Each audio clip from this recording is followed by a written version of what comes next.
चर्चा आज हम भूकंप पर कर रहे हैं और इसी को अर्थक्वेक कहते हैं।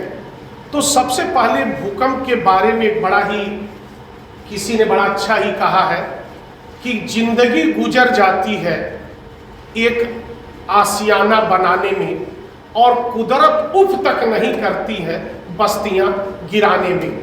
न उजाड़े खुदा किसी के आशियाने को बहुत वक्त लगता है एक घर बनाने में। तो निश्चित है आज हम चर्चा इसी भूकंप की कर रहे हैं कि कम समयों में सबसे ज्यादा अगर क्षति पहुंचाने वाला कोई प्राकृतिक आपदा है तो वह भूकंप है, भूकंप ही है। अगर मैं भूकंप की बात करूं तो भूकंप को हम अंग्रेजी में अर्थक्वेक्स कहते हैं। कुछ लोग इसे आम बोलचाल की भाषा में भूचाल बोलते हैं, कुछ लोग गांव में भूडोल बोलते हैं, कुछ लोग इसे हाला डोला बोलते हैं। सब अपने अपने हिसाब से इसके नामों को बुलाते हैं। भूकंप, अर्थक्वेक, भूचाल, भूडोल, हाला डोला। लेकिन जो सबसे ज्यादा प्रचलित नाम है वह है भूकंप और अंग्रेजी में अर्थक्वेक्स। ये तो बात इसके नाम की थी। अब बात करते हैं भूकंप कहते किसे हैं। अगर मैं भूकंप की बात करूं तो ये देखिए ये दो शब्दों से मिलकर क्या होता है, बना होता है। भू का मतलब पृथ्वी और कंप का मतलब कांपना, हिलना, डुलना। यानी पृथ्वी का जो कांपना होता है, पृथ्वी का जो हिलना होता है उसी को हम भूकंप कहते हैं। लेकिन आप जानते इस समय हम लोग जब बैठे हैं इस समय भी पृथ्वी हिल रही है, लेकिन हम भूकंप नहीं कर रहे हैं। पृथ्वी अभी भी हिल रही है क्योंकि कोई भी चीज जब गति करती है तो वह हिलती ही हिलती है, वो बिना हिले नहीं रह सकती है। हाँ, ज्यादा हिल सकती है, कम हिल सकती है, तो हिल तो रही है, लेकिन हम इसे भूकंप नहीं कहते हैं। लेकिन पृथ्वी का ऐसा हिलना जो हमें महसूस दिलाए, हम महसूस करें, एहसास दिलाए, उसी को हम क्या कहते हैं, भूकंप कहते हैं। जो अपनी उपस्थिति का एहसास करा दे कि पृथ्वी हिल रही है उसी को हम भूकंप कहते हैं। आप जानते हैं जो भूकंप ये जब आते हैं तो इसके कुछ कारण भी होते हैं। भूकंप आने के कुछ कारण है। अब वो भूकंप आता क्यों है, अब इसके कारणों की हम बात करते हैं। सबसे पहले अगर भूकंप के कारण की बात करें तो इसे हम दो भागों में बांट सकते हैं। एक होता है प्राकृतिक कारण और एक होता है मानवीय कारण।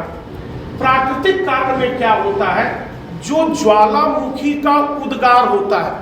जब आप जानते हैं कि ज्वालामुखी का उद्गार होता है तो निश्चित है पृथ्वी के अंदर से मैग्मा पृथ्वी को फोड़कर बाहर निकलने का प्रयास करती है और इस तरीके से जब किसी को फोड़ा जाएगा तो अपने अगल बगल की चीजों को भी क्या कर देता है, डिस्टर्ब कर देता है। और इसी ज्वालामुखी उद्गार के कारण उसके अगल बगल के भूभाग भी क्या हो जाते हैं, हिल जाते हैं, जिसे हम भूकंप के नाम से जानते हैं। वहीं पर अगर मैं बात करूं तो वैसे तो कई प्राकृतिक कारण हैं, लेकिन एक जो सर्वप्रचलित है वह प्लेट टेक्टोनिक सिद्धांत है। ये प्लेट टेक्टोनिक सिद्धांत क्या है, जो भूकंप आने का सबसे बड़ा कारण माना जाता है वो है कि हमारी जो पृथ्वी है वह कई प्लेटों पर टिकी हुई है। बचपन में हमको किस्से और कहानियां सुनाया जाता था, हमको फिगर दिखाया जाता था कि पृथ्वी शेषनाग के फन पर टिकी है और कभी वह जो शेषनाग होता है जब वो हिल जाता है तो पृथ्वी हिल जाती है। ये बात पूरी तरह से पूरी कल्पना थी। बाद के अनुसंधानों ने तय किया कि हमारी जो पृथ्वी है ये कई प्लेटों पर टिकी हुई है। प्लेट क्यों बन गई, क्योंकि अंदर इतना गर्म है कि यहाँ पर पूरी तरह से सब मेल्ट हो गया है, गल गया है। अब गलने के बाद जैसे वो गुड़ वाला परत बन जाती है वैसे यहाँ परत बन गई है। और परत निश्चित है जब लिक्विड फॉर्म में रहेगा तो वह करेगा क्या, एक जगह से दूसरी जगह वह मूव करता है और इसी मूवमेंट के समय कई बार प्लेटें आपस में क्या कर जाती हैं, टकरा जाती हैं। और जब प्लेटें आपस में टकराती हैं तो निश्चित है जब किसी चीज में टकराहट होगी तो निश्चित है उनसे ऊर्जा मुक्त होगी, वहां के अगल बगल की चीजें हिल जाती हैं। तो आज का सबसे सर्वमान्य कारण यही प्लेट टेक्टोनिक सिद्धांत है कि प्लेटों के टकराने से ही जो है भूकंप आता है। वैसे कई वैज्ञानिकों ने अपना अपना सिद्धांत भी दिया। एक मैं रीड महोदय की बात करूं, क्योंकि बहुत भूकंप के बारे में तो बहुत सी बातें हैं, लेकिन जिसके बारे में कुछ ज्यादा पूछा जाता है वह रीड महोदय ने एक सिद्धांत दिया था, प्रत्यास्थ पुनश्चालन सिद्धांत। ये देखिए, इलास्टिक रिबाउंड थियरी। ये क्या था?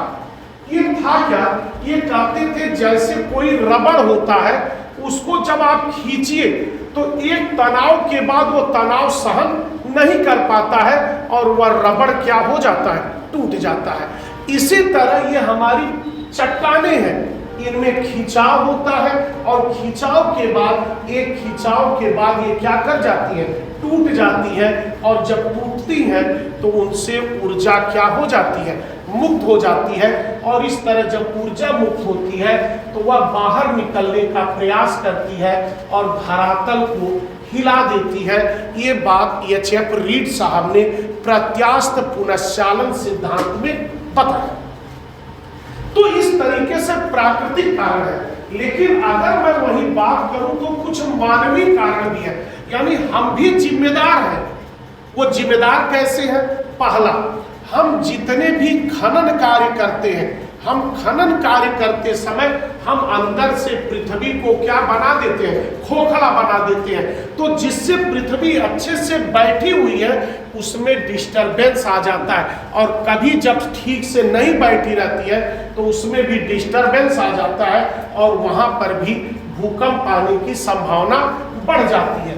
दूसरा, जो लगातार हम परमाणु परीक्षण किए जा रहे हैं, जब हम परमाणु परीक्षण करते हैं तो भी अंदर उससे काफी ज्यादा ऊर्जा मुक्त होती है, और इसीलिए जहां परमाणु परीक्षण कराए जाते हैं वहां के कुछ दूर तक के आसपास की बिल्डिंगें खाली करा ली जाती हैं, क्योंकि हो सकता है कि जब ये परीक्षण हो तो वह इतनी ज्यादा ऊर्जा मुक्त करे कि वहां पर बिल्डिंगों में कोई टूट फूट न हो। इसलिए सुरक्षा की दृष्टि से उन लोगों को बाहर निकाल लिया जाता है, क्योंकि जिससे कि वह घर के अंदर फंसे न रहे। तीसरा, अगर मैं बात करूं तो आज बड़े बड़े बांध बनाए जा रहे हैं पानी को रोककर, जल विद्युत के लिए पानी को, और जब बांधों को बनाया जाता है इसमें जो पानी भरा होता है ये जलाशय, ये चट्टानों पर प्रभाव डालते हैं, क्योंकि आप जानते हैं पानी में भी बहुत क्या होती है, शक्ति होती है, और ये शक्ति वह दबाव चट्टानों पर डालते हैं। और कई बार इस बांधों के कारण भी भूकंप आने की संभावनाएं बढ़ जाती हैं। वैसे ये कारणों में हम प्राकृतिक कारण और मानवीय कारण दोनों की हम क्या कर सकते हैं,